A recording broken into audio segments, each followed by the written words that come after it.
Turbūt ne kartą teko matyti, kaip iš pažiūros itin patyrusių inžinierių komanda, tiesiog įstringa.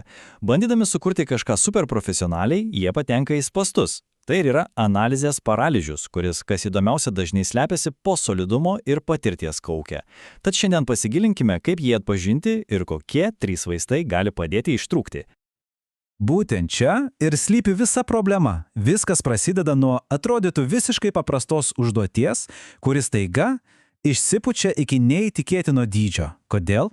Nes komanda pradeda svarstyti, o kas jeigu mums prireiks kelių nuomininkų sistemos, o gal įskiepių palaikymo, o gal dar 7 skirtingų režimų? Ir štai taip gimsta tikri programiniai monstrai. Ironiška, bet jais netgi didžiuojamasi, nors realios naudos jie dėja neatneša. Gerai, tai pirmiausia – diagnozė. Labai svarbu suprasti, kad perteklinis projektavimas, jis nėra kažkoks atsitiktinumas. Tai yra tam tikras mąstymo modelis, kurį galima atpažinti iš labai konkrečių ženklų. Tai ką, pažiūrėkime, kokiegi jie. Diskusijų metu tikrai verta suklusti, kai pasigirsta frazės apie kažkokią hipotetinę ateitį. Arba, pavyzdžiui, kai kalbėje ima rastis esybės, kurių pavadinimai, jie neturi nieko bendra su verslo logika. Kažkoks universalus servisas ar bazinis valdiklis. Ir žinoma, pats ryškiausias ženklas. Jeigu paprastas sprendimas vertinamas dienomis, o tas vadinamasis teisingas savaičiamis, tai jau beveik garantija, kad einama perteklinio projektavimo keliu. Bet žinote, kas čia įdomiausia? Problema slypi visai ne inžinierių kompetencijoje, kaip tik priešingai, dažniausiai patys gabiausi specialistai ir patenka į šios spastus. Tas paralyžius kyla tada, kai bandoma rasti tobulą, idealų, universalų sprendimą aplinkoje, kurioje pasirinkimų begalybė, o sėkmės kriterijai, jie tiesiog neapibrėžti. Taigi, koksgi tas pirmasis vaistas? Viskas pasirodo prasideda nuo mąstymo pakeitimo. Užuot bandžius sukurti kažkokią didingą, sudėtingą sistemą iš karto nuo nulio, reikia leisti jai natūraliai evoliucionuoti, išaugti iš kažko labai paprasto. Ir štai čia į pagalbą ateina Johno Gallo, sistemų teoretiko, suformuluotas dėsnis. Iš esmės, jis teigia labai paprastą, bet gili tiesą. Veikianti sudėtinga sistema visada išsivysto iš veikiančias paprastos sistemos. Bet koks bandymas iš karto nuo pat pradžių suprojektuoti sudėtingą sistemą yra pasmerktas žlugti. Bet palaukite, o kaip apibrėžti, kas iš vis yra ta sudėtinga sistema? Praktinis apibrėžimas yra stebėtinai paprastas. Jeigu sistema tiesiog nebetelpa vieno žmogaus galvoje, tai yra neįmanoma mintise išlaikyti visų jos svarbiausių aspektų ir sąsajų, vadimasi, ji jau yra sudėtinga. Ir čia, žinoma, labai svarbu pabrėžti, kad tai, kas vienam atrodo paprasta, kitam gali būti neįveikiama. Viskas labai priklauso nuo patirties. Pažiūrėkime į skirtumą tarp šių 2 kelių.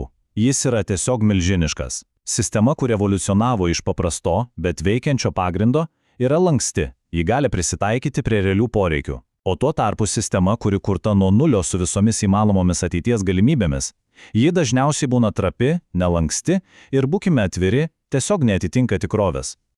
Gerai, tarkim, mąstymo pakeitėme. Dabar metas antrajam vaistui – praktiniams įrankiams.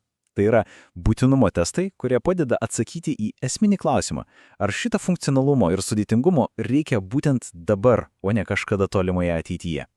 Viso šio požiūrio pagrindas yra garsusis JAGNI principas. Tai yra anglų kalbos frazės "you ain't gonna need it" trumpinys, reiškiantis "jums to neprireiks". Pati idėja yra genialiai paprasta, bet labai galinga. Tiesiog nedaryti to, ko šiuo konkrečiu metu nereikia. Ir žinote kodėl?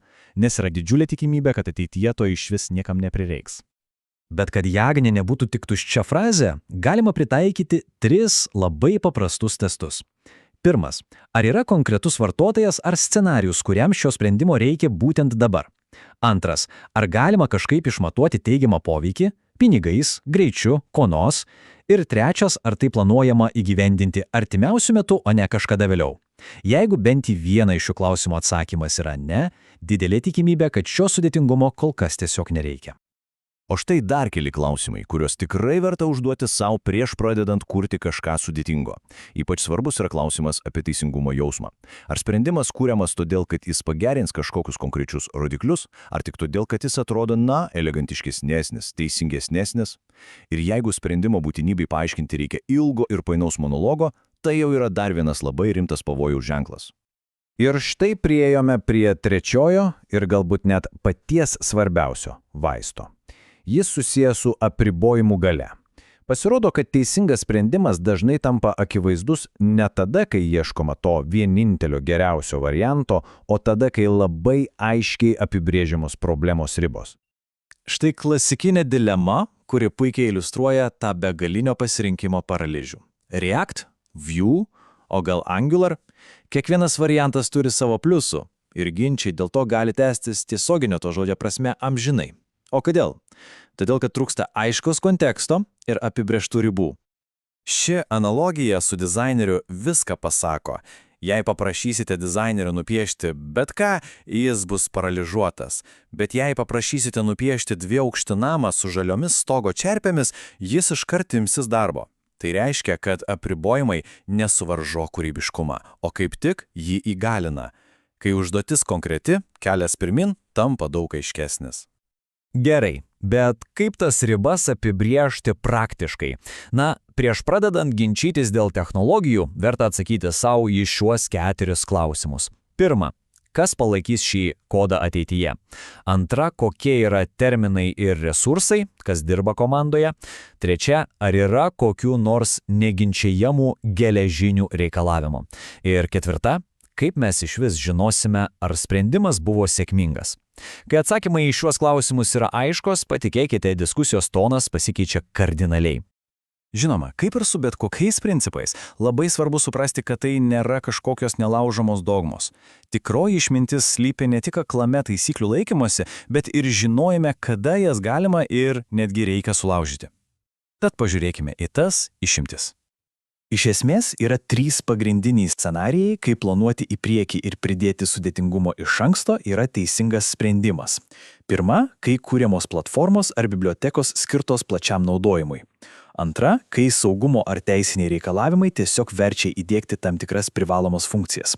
Ir trečia, kai yra tvirti konkretūs duomenys, pavyzdžiui, procesorius apkrovos grafikai ar mastelio testai, kurie įrodo, kad dabartinė architektūra paprasčiausiai neatlais artimiausių kelių mėnesių. Svarbiausia čia yra tai, kad sprendimas turi būti paremtas faktais, o ne tiesiog nuojauta. Taigi, kokia viso šito pagrindinė išvada? Jis slypi šioje citatoje. Ši mintis esmės apvirčia įprastą požiūrį į tai, kas yra architektūra. Svarbiausias tikslas tampa ne išrinkti patį geriausią, patį naujausią įrankį, o taip aiškiai apibrėžti problemos ribas, kad pats sprendimas taptų akivaizdus visiems. Ir būtent tada, tose apribojimuose, gimsta tikroji elegancija ir efektyvumas.